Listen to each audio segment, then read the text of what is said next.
আরেতে গরমানন্দ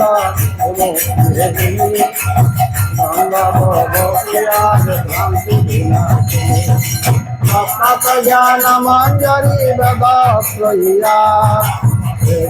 পবিত্র নাম হয়েছ গীতা হে সকল নাম জপে কৃষ্ণ চিরকায় জ্ঞান মুক্ত ভগবান।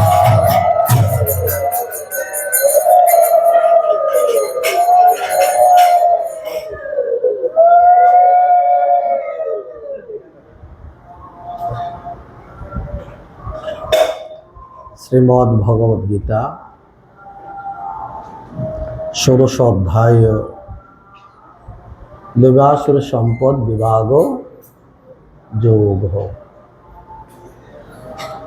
ভগবান শ্রীকৃষ্ণ মানুষের প্রধান দুটি স্বভাবের কথা এখানে জানিয়েছেন। এই জন্য একটি স্বভাব ভালো আর একটি স্বভাব মন্দ।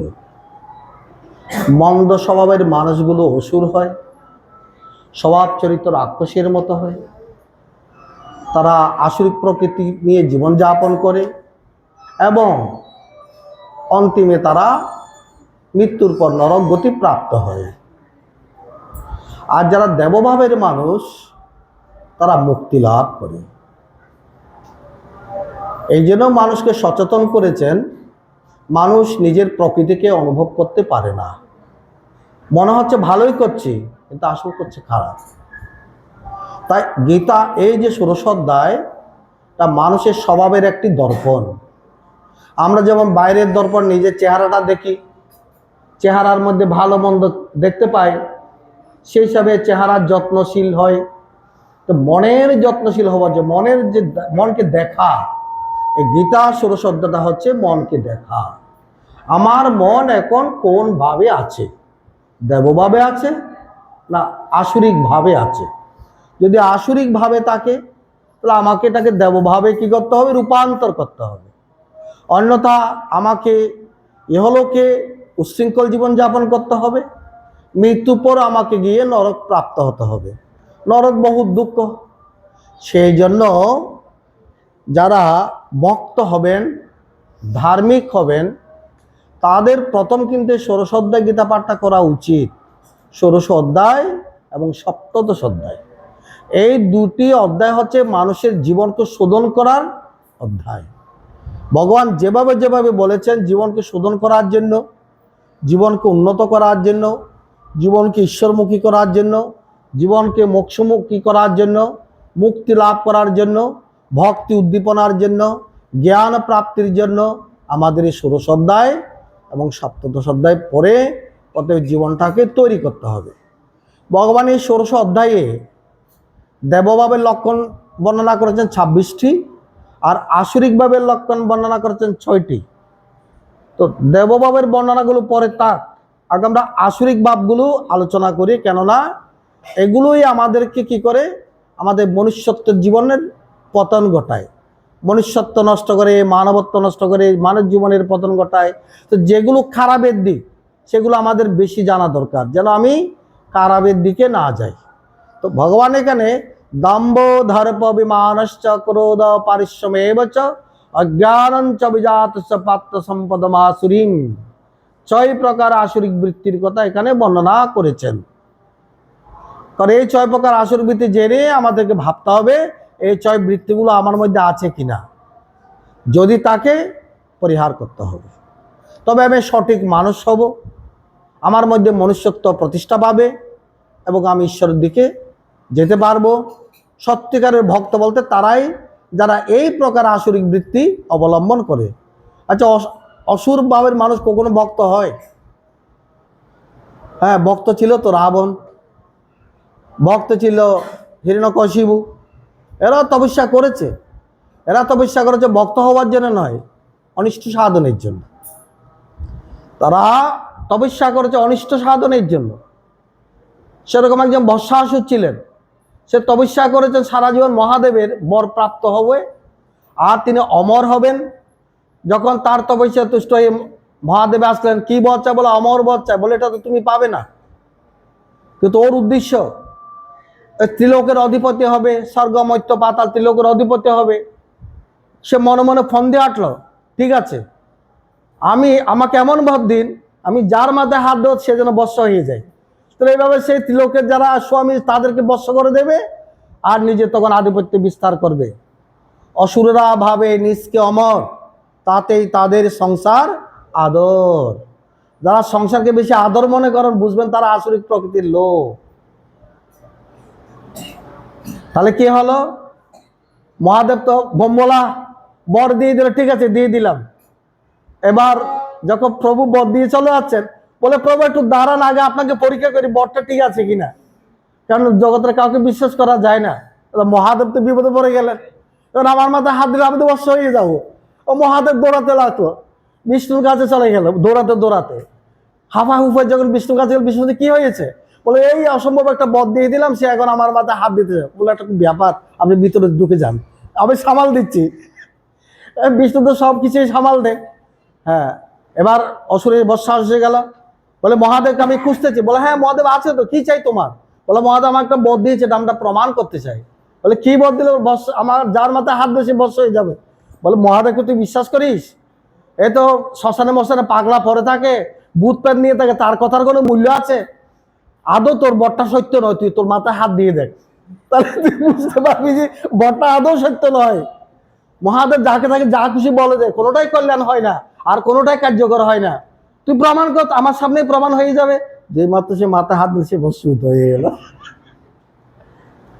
তো অসুরের এরকমই করে।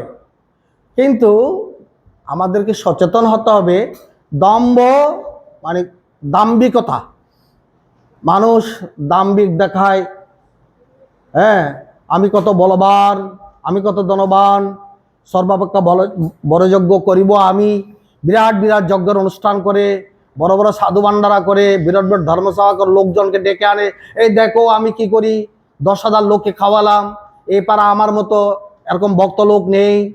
এগুলো হচ্ছে দাম্ভিকতার পরিচয়। নিজের দাম্ভিকতা প্রমাণ করার জন্য যে সবাদের অনুষ্ঠান করা হয়, দাম্ভিক হয়। কিন্তু এই অনুষ্ঠান করা ভালো, কিন্তু যেন দাম্ভিকতা না থাকে। আমি কাউকে দেখানোর জন্য নয়, আমার ধনের একাংশ সাধু সেবা, ভক্ত সেবা, গুরু সেবা, দীনে দরিদ্রের সেবা করব। এতে আমার কোনো দাম্ভিকতার যেন নাম যশ যেন আমি না চাই। যদি নাম যশ নিয়ে ওই সব কার্যাদি করে থাকেন, দেখো আগের দিনে রাজারা করতেন, বড় বড় অশ্বমেধ যজ্ঞ করতেন সত্যযুগে, ত্রেতা যুগে। তারপরে ওরা কলিযুগে সে বিরাট বিরাট যজ্ঞের আয়োজন করতে লাগলাম, বড় বড় মহিষ বলি দিতে লাগলো। দেখো আমরা কত বড় মহিষ বলি দিই। হ্যাঁ, এরকম দাম্ভিকতা প্রমাণ করার জন্য তারা বড় বড় ধর্মের অনুষ্ঠান করে। তো এইসব যেন আমাদের মধ্যে না থাকে, কোনো দাম্ভিকতা যেন, দম্ভ মানে কোনো প্রকার দাম্ভিকতা।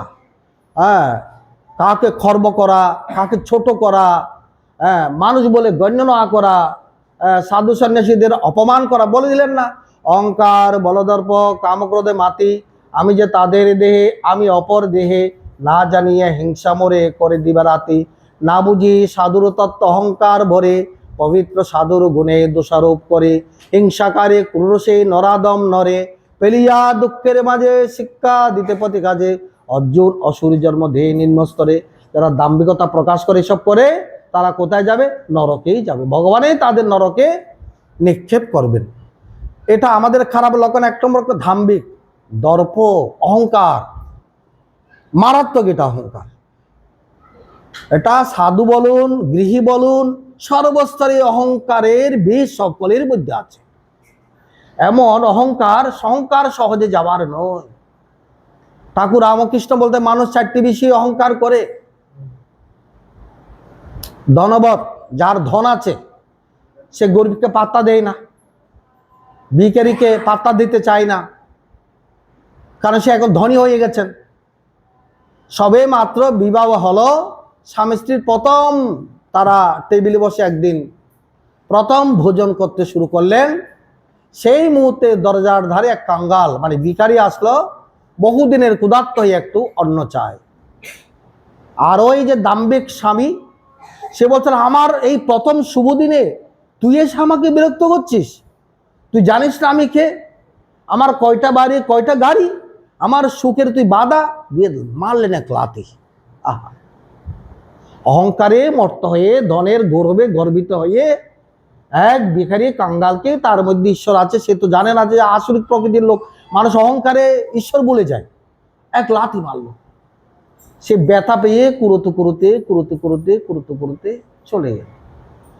দৈব দুর্বিপাকে যে স্বামী আজ নতুন স্ত্রীকে বসে একসঙ্গে ভোজন করছেন, সে হয়ে গেল একদিন কাঙ্গাল।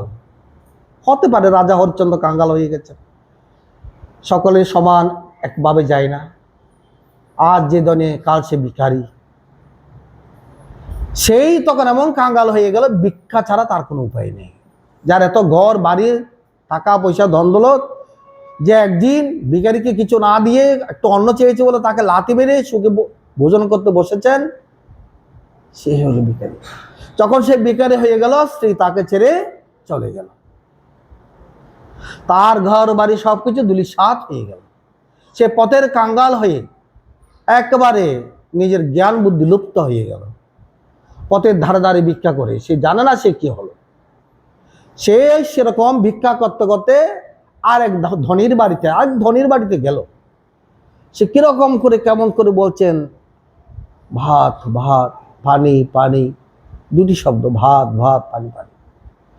তখন সেই দিনও সেই বাড়িতে নতুন দম্পতি খেতে বসেছে। তো ওই স্বামীটা ভালো ছিল, বলে ঠিক আছে আগে আমার দুয়ারে ভিখারি এসেছে, তা আগে আগে কিছু দিন, তারপর আমরা খাওয়া দাওয়া করব। তো ওই শব্দটা শুনে স্ত্রীর যেন মনে হলো গলাটা চেনা চেনা, বলে তুমি দাঁড়াও আমি যাই। বলে না, আমরা একসাথেই যাই। স্বামী স্ত্রী দুজনেই বাইরে হয়ে দেখলেন, যেই ভিখারি ওকে লাথি মেরেছিল সে আজ হয়েছেন ওই ধনী, আর এ হয়ে গেল গরিব। আর ওটা তার স্ত্রী, ওকে বিয়ে করলো। তাকে আর তুচ্ছ তাচ্ছিল্য করে নাই, তাকে সুন্দর করে ঘরে নিয়ে তাকে সুন্দর করে পরিচর্যা করে স্নান আদি করে নতুন বস্ত্র পরে তাকে খাওয়া দিয়ে। অহংকারী আর নিরহংকারী কি তফাৎ।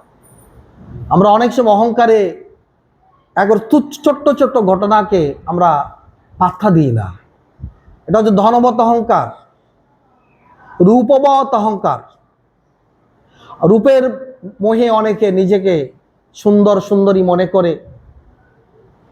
শাস্ত্র বলছেন রূপ কতদিন। একজন রূপসী যুবতী, তার সঙ্গে তার ঠাকুমাকে পাশে বসা। এই ঠাকুমা তো একদিন যুবতী ছিল, আজকে তার রূপের অহংকার কোথায় গেল? কারণ জরা বার্ধক্যে সেই রূপকে কি করে দে, নষ্ট করে দে।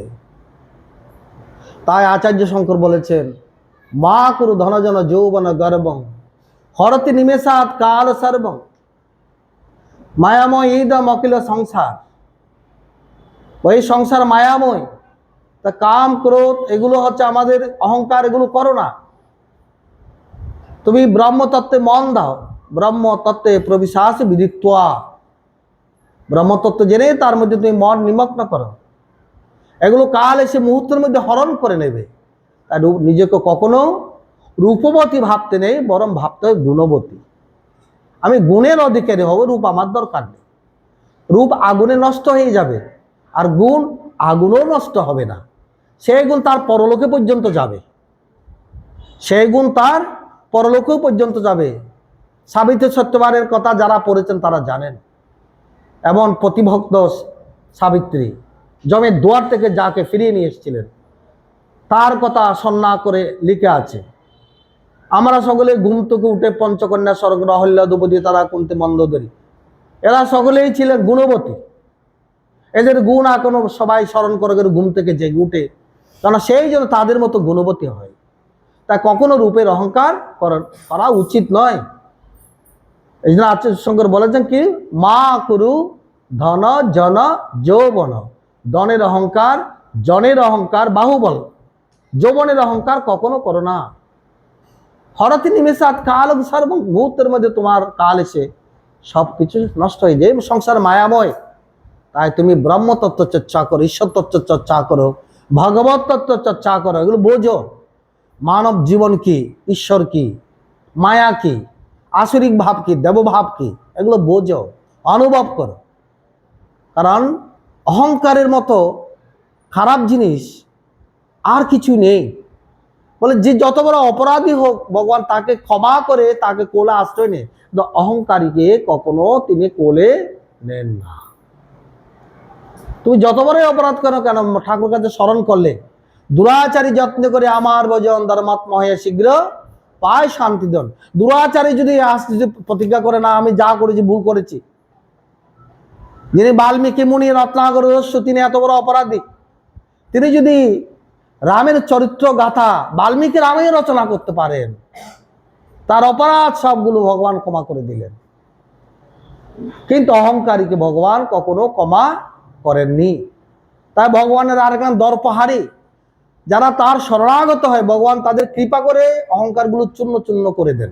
যে শরণাগত হয় না তাকে দেয় না, সে ওভাবেই পর থাকে। তার শরণাগত ছিল সত্যভামা, শরণাগত ছিল সুদর্শন চক্র, তার শরণাগত ছিল গরুর পক্ষে, সব বিষ্ণুকে নিয়ে থাকতো। তাদেরও অহংকার ছিল। একবার বিষ্ণু যে বাহন গরুর পক্ষে ভাবলেন, আরে প্রভু আমাকে ছাড়া চলতেই পারে না, যেখানে যে আমাকে নিয়ে যায়, সুতরাং প্রভু চেয়ে আমার মহিয়া কম কি, তার অহংকার হয়ে গেল। প্রভুকে বহন করতে করতে তার অহংকার হয়ে গেল। অন্তর্যামী ভগবান তো সব জানলেন। আর সুদর্শন চক্র ভাবলেন প্রভুত্ব অস্ত্র তো আমি, কাউকে নিধন করতে হলে আমাকে তো আহ্বান করতে হয়, তো আমাকে ছাড়া তো প্রভু অচল। দেখে তারও অহংকার হয়ে গেল। সত্যভামা পত্নী রুক্মিণী আছেন, সত্যভামা আছেন, আরও আছেন। সত্যভামা খুব অহংকারী কন্যা, তো অহংকারী ছিল। তারও ছিল আমি তো একমাত্র প্রেয়সী, আমার কথা তিনি স্বর্গ থেকে আমাকে পারিজাত ফুল এনে দিয়েছেন, আমার কথা ছাড়া প্রভু চলে না, আমি যেমন বলবো তেমন শুনবে। বর্তমান মায়েরা বউরা যেরকম স্বামীকে ভাবে আর কি, আমার কথায় উঠতে হবে, আমার কথায় বসতে হবে, অপরাধ হয় কিন্তু এরকম করতে নেই। তখন কি হলো, ভগবান চিন্তা করছেন এত তো ভারী অহংকার, এরা আবার আমার সঙ্গে থাকে, আমার সঙ্গে থেকে যদি এরা এত অহংকার করে জগতের মানুষ কি শিক্ষা লাভ করবে, তাদেরকে একটু সংশোধন করানো দরকার। তা একদিন কি করলেন, প্রভু লীলা করার জন্য গরুর পক্ষকে বললেন, দেখো মহারণ্যে বসে আমার প্রিয় ভক্ত আমাকে স্মরণ করছে, তিনি হলেন হনুমান, বীর ভক্ত হনুমান। তিনি ওখানে বসে রাম রাম করছেন। শ্রীকৃষ্ণ বলছেন আমি আর রাম অভিন্ন, শ্রীনাথে জানকী নাথে অবেদ পরমাত্মনে তথাপি মামা সর্বস্ব রাম কমল লোচন। এটা কার অনুভূতি? হনুমানের অনুভূতি। যদিও আমি জানি শ্রীনাথ এবং জানকীনাথ অর্থাৎ ভগবান শ্রীকৃষ্ণ এবং রামচন্দ্র অবেদ, তারা পরমাত্মা, তথাপি আমার ইষ্ট আমার প্রভু রামচন্দ্র, তাই তিনি বনে বসে রাম রাম রাম রাম রাম রাম জপ করছেন। তিনি জপ করছেন, রাম রাম জপ করছেন। আর এদিকে শ্রীকৃষ্ণ বলছেন, দ্বারকায় বসে বলছেন, হ্যাঁ গরুর পক্ষে বলছে তুমি যাও, তুই যাও, খবর দাও আমার ভক্তকে, আমার সঙ্গে যারা দর্শন করে যায় সে আমাকে ডাকছে, সে আমাকে কাছে আসতে, তাকে সম্বাদটা দিয়ে আসো। আর সুদর্শনকে বলছেন, খবরদার আমার দাঁড়িয়ে হয়ে থাকো, কাউকে ভিতরে ঢুকতে দেবে না। আর সত্যভামা বলছেন, এই সত্যভামা আমার প্রিয় ভক্ত হনুমান আসছে, তুমি তাড়াতাড়ি সীতারূপ ধারণ করো। সত্যভামা সীতারূপ ধারণ করতে জানে না, আরে তুমি পারবে না, তুমি চৌকির তলায় ঢুকে যাও, ঢুকে যাও। হনুমানকে রুক্মিণী বলছে, রুক্মিণী আসো তাড়াতাড়ি, আমার পাশে সীতারূপ ধারণ করে বসে তো। বাস দুজনেই রাম আর জানকী তারা বসে রইলেন। ওদিকে সুদর্শন গরুর পক্ষে হনুমানকে খবর দিলেন। তখন হনুমান বলছে, ঠিক আছে আপনি যান, আমি যাচ্ছি। হ্যাঁ, দেখা গেল গরুর পক্ষে আসার পূর্বেই হনুমান যে এসে গেলেন। এসে গিয়ে, প্রভু আপনার এত কৃপা আমার উপর, আমাকে স্মরণ করেছেন, আমাকে আসতে বলেছেন, যুগ যুগ ধরে আপনার মহিমার কোনো তুলনা নেই। হঠাৎ দেখলো দুইটা বালা হনুমানের হাতে। বলে, হনুমান সবকিছু বুঝলাম, তোমার হাতে বালা কেন? বলে, প্রভু বালা তো নয়, এই দেখুন না আপনারই সুদর্শন চক্র আমাকে ভিতরে আসতে দিচ্ছে না, আর কি করব? আমি আপনার টানে আপনার আকর্ষণে থাকতে পারি, তাই হাতে পরিয়ে চলে আসলাম। সুদর্শনের শক্তি ক্ষমতা মুহূর্তের মধ্যে ধূলিসাৎ হয়ে গেল। ওইদিকে এখনো গরুর পক্ষে পৌঁছে নাই, এইদিকে প্রভুর হাত থেকে লাড্ডুকে হনুমানজি চলে গেল। আর গরুর পক্ষে সে প্রভু খবর দিয়ে এসেছে, বলে খবর দিয়ে এসেছে এসে তো ঘুরেও চলে গেছে। তুমি তো খবর দিবে কি? তোমার পূর্বে তো এসে ঘুরে চলেই গেছে। তাহলে গরুর পক্ষের যে ক্ষমতা ছিল, অহংকার ছিল, আমাকে ছাড়া প্রভু চলে না, তার অহংকারটা চূর্ণ করে দিলেন। সুদর্শন চক্র বাবলা আমাকে ছাড়া প্রভু চলে না, তার অহংকার চূর্ণ করে দিলেন। সত্য বাবা নিজেকে শ্রেষ্ঠ মহিষী বলে ভাবতেন, তার অহংকার চূর্ণ করে দিলেন। তো প্রভুর শরণাগত হলে প্রভু আমাদের কি করেন? অহংকার চূর্ণ করেন। অহংকার যার যায়, মায়া তার চলে যায়। অহংকারটা হচ্ছে প্রধান মায়া। তো ঠাকুর রামকৃষ্ণ বলতেন, দেখো অহংকার যাবার মতো নয়। অহংকার এমন মারাত্মক জিনিস, ওটা হচ্ছে অশ্বত্থ গাছের প্যাকড়া, আজকে কাটবে তা কালকে প্যাকড়া হয়ে উঠে যাবে, সাইড দিয়ে উঠে যাবে। তাহলে বরং তুমি বলো অহংকারকে দাস অহং হয়ে থাক। আমরা প্রভু দাস হয়ে আমরা জীবন যাপন করি। আমরা যে প্রত্যেকের ঘরে ঘরে ঠাকুর ঘর রাখি, কেন রাখি? তিনি হচ্ছেন মালিক, আমরা যারা আছি আমরা তার দাস। আমরা ঠাকুর ঘর থেকে বেরিয়ে কথা বলে যাই, তুমি কর্তা না, কর্তা এখন আমি। যতক্ষণ ঠাকুর ঘর ছিলাম তখন কর্তা তুমি। ঠাকুর থেকে বেরিয়ে কর্তা এখন আমি যা বলবো তা হবে। আমি 10 টাকা বললে 10 টাকা, 100 টাকা বললে 100 টাকা। স্বামীকে বললে তুমি এভাবে চালাবে, কিন্তু ভুলে যেতে হবে কর্তা তিনি। আমরা ঘরে নতুন অতিথি আসলে খুব সসম্ভ্রমে তাকে, অতিথি যেন আমাদের ভিতরের গোলযোগ দেখতে না পায়। তা আমাদের যে কাণ্ডকীর্তন হয় না ঘরের ভিতরে, হ্যাঁ, গন্ডগোল, কারোর সঙ্গে কারো মাতবোল নেই, বা কারোর সাথে কারো মুখ দেখা দেখি নেই হয়তো সংসারে, কারণ অতিথি আসলে এটা যেন বুঝতে না পারে। আমরা এভাবে চলি না? এগুলো তো অহরহ ঘটছে সংসারে, কিন্তু আমাদের মাথায় একটু চিন্তা নেই। আমার এই সব জিনিসগুলো, আমার সবচেয়ে যাকে ভয় করে চলার কথা, তিনি সব দেখছেন। তিনি সব দেখছেন। কারণ আমি সকালবেলা যে পুজো দিয়েছি, এটা ফটোকে পূজা দিই নাই, ভগবানকে পূজা দিয়েছি। ওখানে প্রণাম মন্ত্র বলার সময় পট দেবী নব তো বলি নাই, বলেছে গুরু ব্রহ্মা গুরু বিষ্ণু গুরু দেব মহেশ্বর গুরু সাক্ষাৎ পরং ব্রহ্ম তস্মৈ গুরুবে নমঃ। তুমি ব্রহ্মা বিষ্ণু মহেশ্বর পরব্রহ্ম, এই বলেই তাকে আমি প্রণাম করেছি, তাকে ফুল দিয়েছি, তাকে মালা দিয়েছি, ফল দিয়েছি। আর ঘরের বাইরে সেটা ভুলে গেলে হবে? তিনি দেখছেন না? আমার পূজাতে তিনি গ্রহণ করেননি, তাহলে আমার কি বিশ্বাস এত টুঙ্কা? আমার খবর তিনি দেখবেন না, তিনি জানবেন না? আমাদেরকে সসম্ভ্রম হয়ে থাকতে হবে না? ওই ভয়টা থাকতে হবে। ওই ভয়টা রেখে বাবাজি বলতেন, ভগবানকে ভয়ও করতে হয়, ভক্তিও করতে হয়। ভয় ভক্তি দুটি থাকলে একসময় ভয়টা চলে যায়, প্রভু আপন হয়ে যায়। সর্বত্র প্রভুকে দেখে তার কাছে প্রভু আর কোনো ভয় নেই, তখন সবচেয়ে তিনি বেশি আপন হয়। ওই অভয় হচ্ছে প্রধান দৈবী সম্পদ। অভয়ম সতসং শুদ্ধি, প্রথম শব্দটা অভয়ম। প্রভুকে তুমি ভয় করবে না, তার মানে কি প্রভুকে তুমি ভয় করবে না অসুরের মতো ভয় করবে না, ওটা নয়। প্রভুকে তুমি এত ভালোবাসবে, তাকেই কর্তা ভাববে, তাকেই মালিক ভাববে, তাকে ঈশ্বর ভাববে। আমি তার অনুগত দাস, তার আজ্ঞা পালন করার জন্য আমি সর্বদা প্রস্তুত। এভাবে তার আজ্ঞা পালন করতে করতে তিনি যেন একদিন কাঁধের উপর আমার হাতটা রাখবেন, যখন আমার কাঁধে রাখবেন, আয় এতদিন নিচে বসেছি, আজ পাশে আয়, দাঁড়, কলা একটা তুই খা, একটা আমি খাই। প্রভু যেদিন সে কথাটা বলবে, প্রভুকে আর ভয় হয় না, প্রভু তখন আপন হয়ে যায়। ওটা হলো অভয়। ওই অভয় হচ্ছে মানব জীবনের লক্ষ্য। অভয়ম সত সংশুদ্ধি, ওটাই প্রধান দৈবী সম্পদ।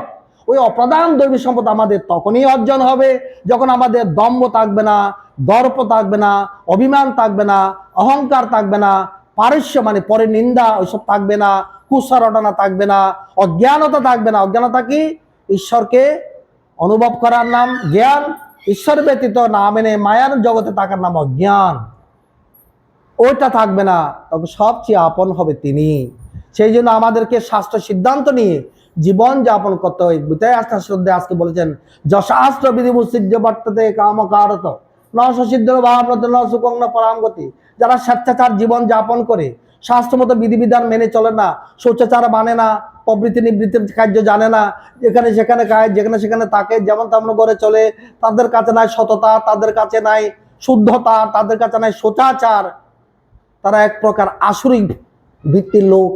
তাদের ব্যবহার আচারাদি কদাচার হতে হতে মন ও কদাচার লিপ্ত হয়ে গেছেন। এর থেকে মুক্তি হতে হলে গুরুর কাছে যাও, শাস্ত্রের মর্মজ্ঞ সৎ গুরু সন্নিধানে কার্য জানে কর্ম করো মনপ্রাণে। গুরুদেব বলবেন এই কাজ থেকে বিরত থাকো, এই কাজগুলো করতে থাকো, এই সদাচার মানো, এই কদাচার ত্যাগ থাকো, এগুলো সব শিখিয়ে দেবেন। এগুলো হচ্ছে আজকের অধ্যায়ের সার কথা। ওম তৎসৎ। জয় গুরু। হ্যাঁ, কারো কোনো প্রশ্ন থাকলে বলতে পারেন। 5 মিনিট সময় দিলাম, এরপর উঠে যাব।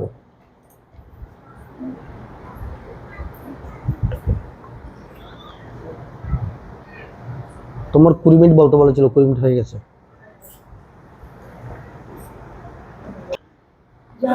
হ্যাঁ বলেন। হ্যাঁ, সর্বত পানি বাদন্ত, এটা সেদিন সময় হয়নি বলে বলতে পারিনি, বলার ইচ্ছা ছিল। দেখেন, এটা হচ্ছে পরমাত্মার স্তুতি। যে পরমাত্মা আমাদের জীবনে লেগে জ্ঞেয়ং সে পরব্রহ্ম না সৎ না অসৎ উচ্চতে, যে পরব্রহ্ম সৎ নয়, অর্থাৎ তাকে আমাদের ইন্দ্রিয়গোচর, তাকে আমরা দেখতে পাই না, আবার অসৎ তিনি জেনে এটাও প্রমাণ করতে পারি না, তাই তার স্তুতি করা হচ্ছে। তুমি কিরকম? সর্বত পানি পাদন্ত, পানি মানে হাত, পা মানে পাদ মানে পাইও, তার সর্বত্র, তিনি সর্বত্র, সবকিছু তার, হাত আছে, পা আছে, মাথা আছে, চক্ষু আছে, কর্ণ আছে, সবকিছু তিনি দেখছেন। আমাদের সকলে যে ইন্দ্রিয়গুলো আছেন সেই ইন্দ্রিয় গুণবাসক তিনি, আবার তার কাছে কোনো ইন্দ্রিয় নাই। যেমন জগন্নাথ দেখেন না, তার হাত কাটা কেন? কারণ তিনি কর্তা দ্রষ্টা, তিনি কিছু করেন না, তিনি নিষ্ক্রিয়। অত তিনি না থাকলে আমরা কোনো ক্রিয়া করতে পারি না। কিরকম? তিনি নিষ্ক্রিয়, তিনি কিছু করেন না, অত তিনি না থাকলে আমরা কিছু করতে পারি না। আমরা সক্রিয় হয়েছে তার কারণে। এই যে সর্বত পানি বাদন্ত, এটা তার মহিমা। তিনি সর্বত্র আছেন, সব কিছু দেখছেন। হ্যাঁ, তাই তাকে কেবল ঠাকুর ঘরের বিগ্রহ রূপে দেখলে হবে না, তিনি সর্বত্র আছেন। তিনি সর্বেন্দ্রিয় বিবর্জিতম, তার কোনো ইন্দ্রিয় নেই। সকল তিনি সৃষ্টিতে গ্রসিষ্ণু প্রবিবিষ্ণু চ, তিনি সৃষ্টিকর্তা, পালনকর্তা, সংহারকর্তা। তিনি আর কি রূপ? জ্যোতিষামপিতার জ্যোতিষ, জগতের যে সূর্যের আলো, চন্দ্রের আলো, হ্যাঁ, নক্ষত্রের আলো, তার জ্যোতি আরো ব্যাপক পরিপূর্ণ। যেখানে নাই রূপের শেষ, সে রূপ আমার স্বরূপ বিশেষ। রূপ গাছে রূপের লতা জড়িয়ে আছে বেশ। যেখানে রূপের কোনো শেষ নাই, একাদশ অধ্যায়ে বলেছেন সহস্র সূর্য উঠলে যে আলো হয়, হে ভগবান তোমার মধ্যে আমি সে জ্যোতি দেখতে পাচ্ছি। জ্যোতিষামপিতার জ্যোতি, জ্যোতিগণের জ্যোতি তিনি। জ্যোতি শব্দ যেমন আলো হয়, জ্যোতি শব্দ জ্ঞানও হয়। হ্যাঁ, সে আত্মজ্ঞানই হচ্ছে জ্যোতি, আত্মজ্যোতি তিনি। কিন্তু জ্যোতির্ময়তে মায়ার পরবারে তিনি থাকেন, মায়ার জগতে তিনি থাকেন না। যতক্ষণ আমরা মায়ার জগতে থাকবো, তার জ্যোতি, তার অনুভূতি আমাদের আসবেন না। যতদিন আমরা মায়া থেকে মুক্ত হব, তখন তার জ্যোতি, তার জ্ঞান আমরা প্রাপ্ত হয়ে আলোকিত হয়ে যাব। এটা হচ্ছে সংকল্প। পরমাত্মার স্তুতিতে আমরা ভোগ দিয়ে পরমাত্মার স্তুতি, তোমার তো সর্ব হাত পা আছে, তাই তুমি এগুলো খেতে পারো, আমি যা দিয়েছি তুমি খাও। আমরা বলছি আমরা ভোগ দিয়েছি, নিজে একটা ফটো বিগ্রহের সামনে ভোগটা দিইনি। প্রভু তোমার তো হাত পা আছে, কে বলো তুমি নিরাকার, তুমি তো সাকার, তুমি গ্রহণ করো, তাই তুমি খাও। আমি যেটুকু যতটুকু আমার সাধ্য মতো আমি দিয়েছি আমার ভক্তি ভাব নিয়ে। তাই প্রভু স্থূল বস্তু গ্রহণ করে না, কিন্তু মানসিক গ্রহণ করেন। যখন একটা পাথরকে, একটা তৈল যদি আপনি জলে ছাড়েন, ওই তৈলটা ডুববে না। তৈল ডুবে? তৈল ডুবে না। হ্যাঁ, তৈল ডুবে। কিভাবে ডুবে?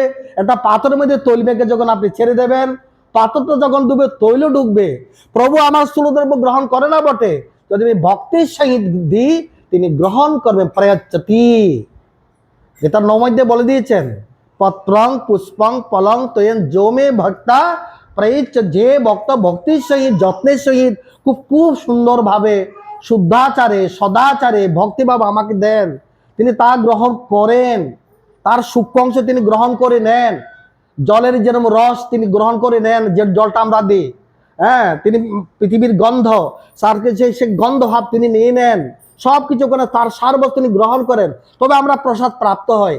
ওই প্রসাদ খেলে আমাদের শুদ্ধ মন, শুদ্ধ বুদ্ধি, শুদ্ধি চিত্ত হয়। এই জন্য প্রসাদে হওয়া ভালো। আর কোনো? হ্যাঁ, একাদশী সদাচারের মধ্যে একাদশী নিয়ে বিস্তারিত লেখা আছে, বলেন এবার। আমরা তো একাদশী দিন শস্য আহার নিষেধ, কিন্তু কোনো কোনো দেখি যে একাদশী না থেকে ওরা দ্বাদশী দিন বলে, যে এটা থেকে দ্বাদশীর উপর দেখুন, এটা হচ্ছে বৈষ্ণবদের সিদ্ধান্ত। তো বৈষ্ণবের সিদ্ধান্ত, আমরা তাকে স্মার্ট মতে শব্দটা হলো স্মৃতিশাস্ত্র মতে।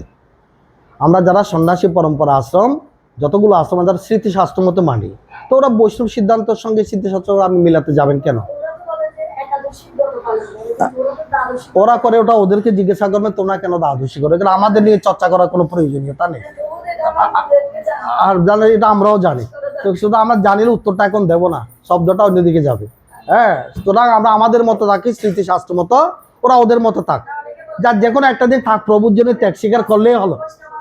হ্যাঁ, ওদের সবগুলোই করে না, 4টা করে শুধু। একাদশীর পরিবর্তে দ্বাদশী করে কেবল 4টা, 24টার মধ্যে, বাকি সব একাদশী করে। হ্যাঁ, ওম তৎসৎ, ওম তৎসৎ, জয় গুরু। চলো।